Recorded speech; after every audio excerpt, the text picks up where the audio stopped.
Welcome to an episode of Founder in the Chair. I'm your host, Veena, and today I have a guest with me who has an eye for nuance and a passion for creating soulful, enduring spaces. Shivli Marothia is the founder of Shivli Marothia Interiors, a London-based design brand built on the belief that great design is deeply personal. Shivli crafts homes that truly breathe, layering light, texture and purpose with a sense of calm and intention. Her work is both refined and expressive, inviting you into spaces that feel less like showrooms and more like living and involving stories. Today on Founder in the Chair, Shivli joins us to share how she turns design, dreams into reality and what it really means to bring beauty, ease and meaning into everyday life. So welcome, Shivli. Thank you, Veena. Thank you. How are you? I'm very well. Thank you. How are you? I'm good. I'm really good. So excited to hear your story because I know you're a mother of 2 children. Yes. And you weren't working but then decided this was going to be it. Yes. So tell us how it all started. So I always wanted to be an interior designer. I was a very creative person since childhood. I have also done my, fine arts as a subject, won awards as an artist as well. Okay. So yes, I used to do a lot of sketching and painting too. But interiors, oh my God, it just makes me so happy. So I always wanted to do that. It just took a bit long because I'm a mother too. But here I am, and I have finally found my calling, my passion. So you mentioned you have children. So was it hard to start a business? I mean, how old were your children when you started? So my daughter was 2-year-old when I started. My son was in secondary school already. Okay. So yes, but it wasn't hard because when you love something and you really want to, go out there and achieve, you just want to put everything you have there. And yes, I just love it. I love the process. I love interior designing. It makes me happy because it makes my clients happy. So how did you decide? So obviously you were good at art. Yeah. And you said you were very artistic. But yes. Why did you choose interior designing and how did you then, where did you find your course? How did you get qualified? So yes, I have done a course from London. I have also done an internship. Then I worked for a year. This is all before I started my company. I worked with a company, got experience there. And then when I thought I'm ready, I started my own. And when you started your own business, so if there's a founder listening right now and they're like, I want to do interior designing. Yes. When you said you started on your own, what was the first few steps that you took? I was a bit lost, I'll be honest, but I have the strong belief that, my designs are good. What I have learned, I did my own house, I did a few of the projects with the company, and I knew they used to praise my work so much. So I think the most important thing is self-belief. If you believe you can do it, you can achieve it, you will get it done. So yes, you will achieve whatever you want to if you believe in it. So yes, good. Self-belief. So Shivli, everyone these days thinks they can just do a design on ChatGPT, yeah, on some sort of AI platform. Why should someone consider hiring an interior designer? Because obviously there's a cost to that. Yes.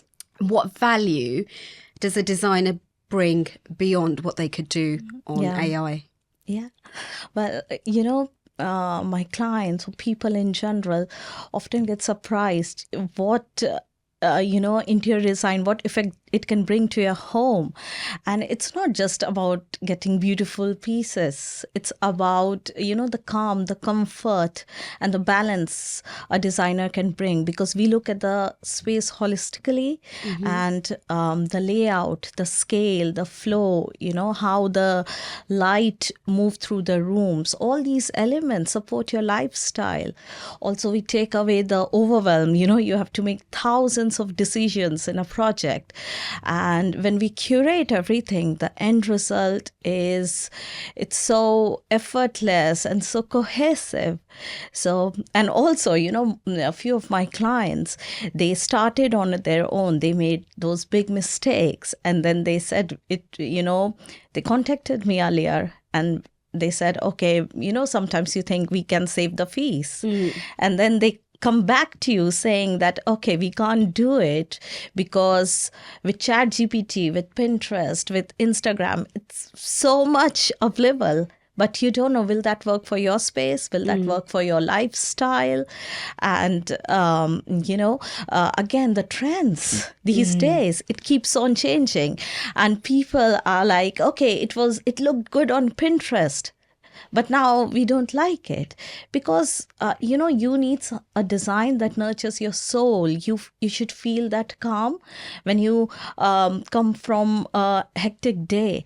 When you enter your home, you should feel relaxed. You should feel that, okay, it calms me down. Also, so many of us work from home these days, and your interiors, how much it can affect your mindset. If you're calm, it's balanced, it's harmonious, and compared to it's cluttered or it's busy, it affects your life. So yes. And also, I think what designers can do with detailing about the proportion of a chair, or say about height of a wall light, or there's so many things which, clients or normal people don't even think about it. Like you just said, proportion of a chair or the height of something. Like you wouldn't really. Yes. You'd just be like, yeah, it looks all right over there. I'll just put it there. Yes. Or the catalogue or the website I bought it from, they had it there, so I'll just put it there as well. Yes.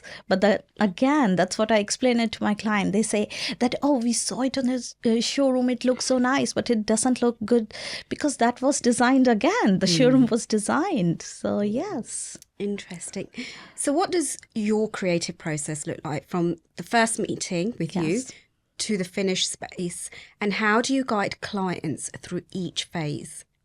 Okay, so the first meeting is all I do is listen. I try to understand what they love, how their lifestyle is, what overwhelms them. So, and each detail, how their kids move, how much storage they require, what is their day-to-day routine, how they want to feel when they wake up in the morning. So yes, once that is done, then we narrate a story, because I believe each home should tell your story. It should be personal to you. So yes, then based on all the brief, we create a story. Then we present a mood board, we present the concept to the client, we do all the renderings, and then we source all the material for our clients, and we make sure that the end result is even better than what they would have ever imagined. So yes, we are always there to help them with every decision and make their process easy and support them through their journey.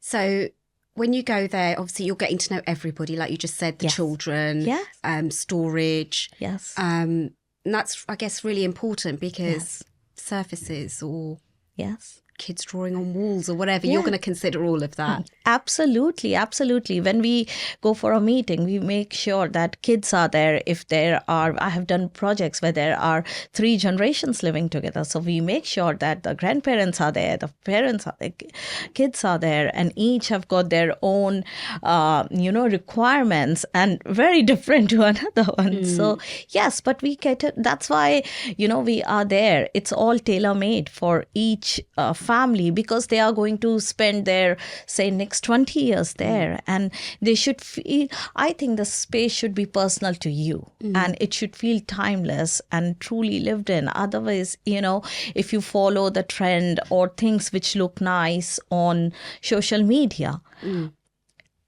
it may not work for you. So like you don't want your house to look like a showroom. Yes. I like that. So where do you draw your inspiration from now, and how do you translate it into a design language that feels timeless, yet modern as well? Because everyone wants the modern, sometimes people do want what they see on social media or Pinterest. Of course. You've then got to make it timeless, because you just said they might have it like that for many, many years. Yes. So how do you do that? So for me, I get my inspiration from nature, a lot of inspiration from nature, from travel, from history. And, I think that designers, they look things from a different lens. For example, you may see a wall, but I'll see a shadow there, or a simple window, but we see how the light comes in through there, the natural light, or, when we travel, we see each monument differently. So there's so much inspiration out there in the world. And if you get inspiration from nature and from history and from travel, it will be timeless. But I'm not saying timeless means it's not modern. It will be completely modern. We have done so many, high-tech homes. But then client, they don't feel that, oh, now it's out of trend, or it's not what we want, or something like. No, they have been living there happily for years. So yeah. Wow. So for someone who's about to renovate or evolve their home, what are the essential principles or mistakes that you would warn them about? Okay, it's a good question.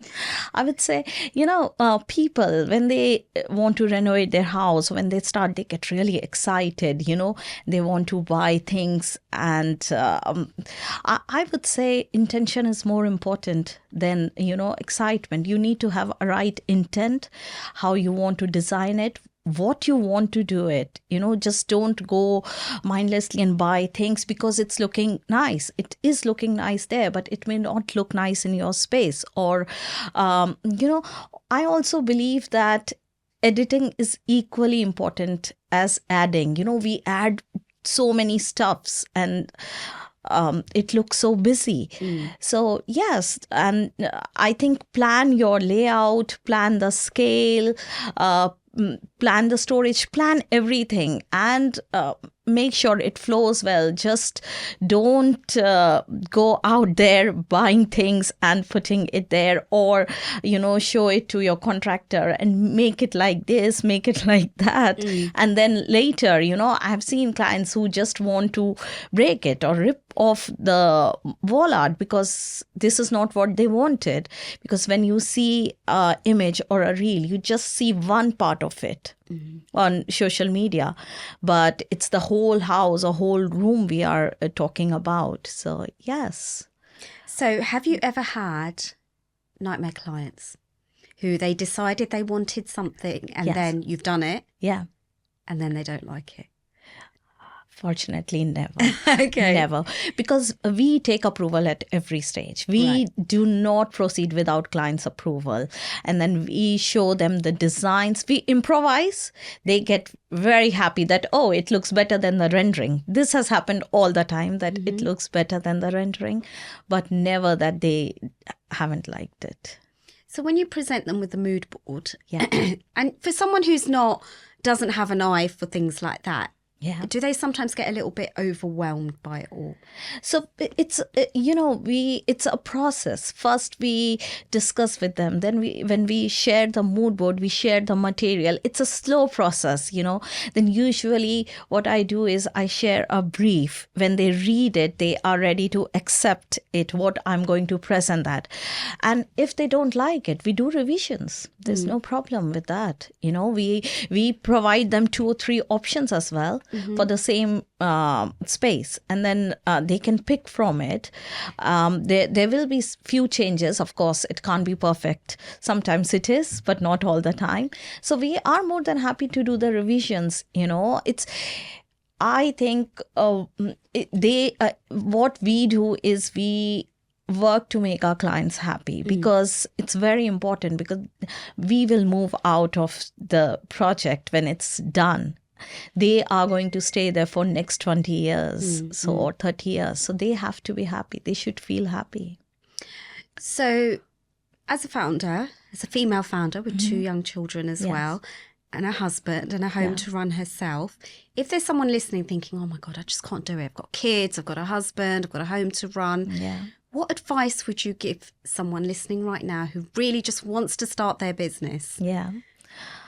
I would say that once you start, everything falls in place. Everything.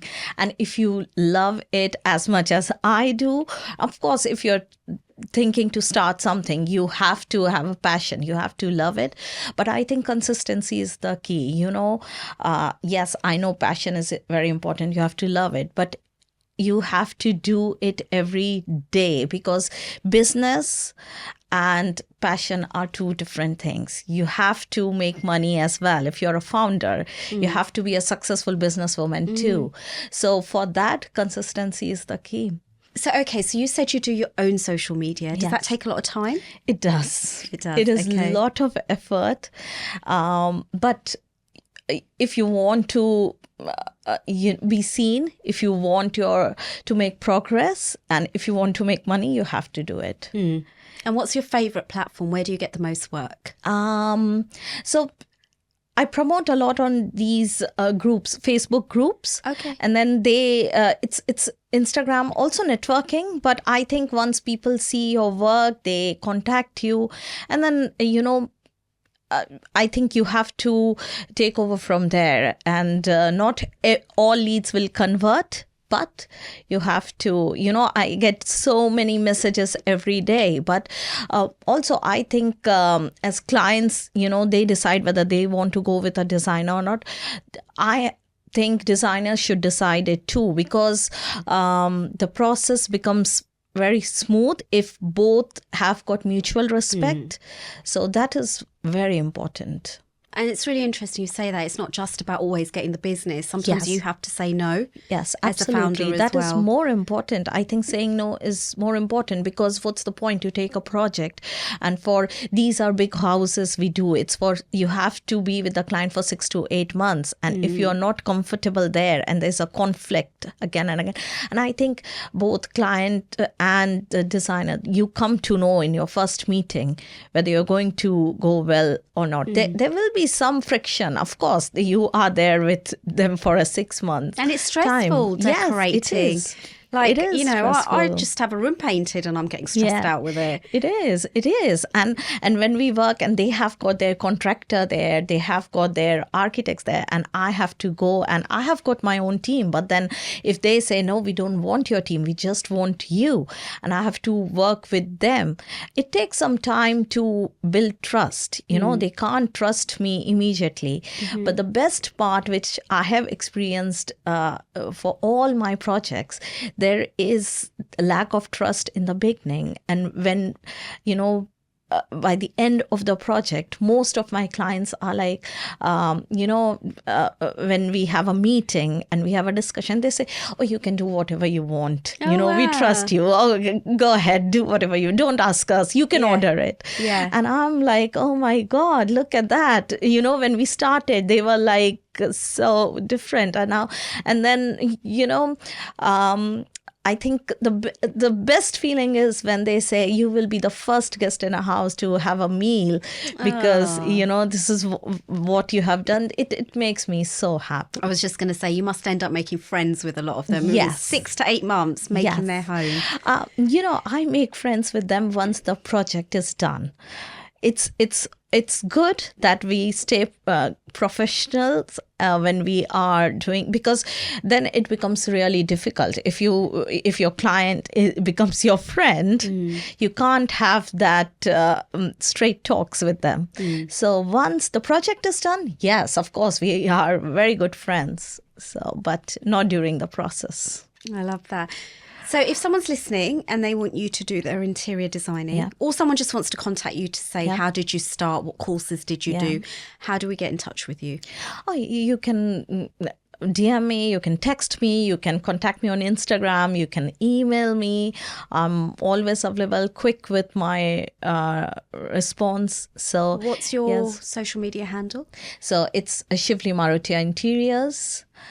And website? Or? Yes, I have got my website with the same name. They can check my work there. And yes, we are, by God's grace, we are doing well. And if you want to hire us, we will make sure that, you get one of a kind home tailor made for you. Yeah, I love that. Thank you so much.